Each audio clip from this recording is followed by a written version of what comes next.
Velkommen til dagens episode af Tag en Challenge.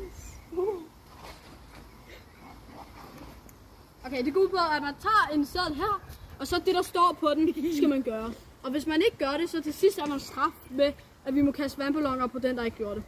Og det gør kameramand. Også. Godt, så lad os bare komme i gang.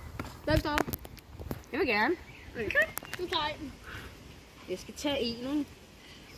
Jeg skal tage den, der giver mest, den der taler til en, ikke? Tag du bare en.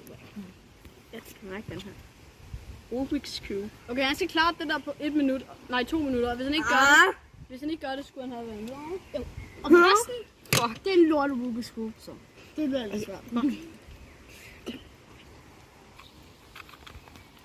god.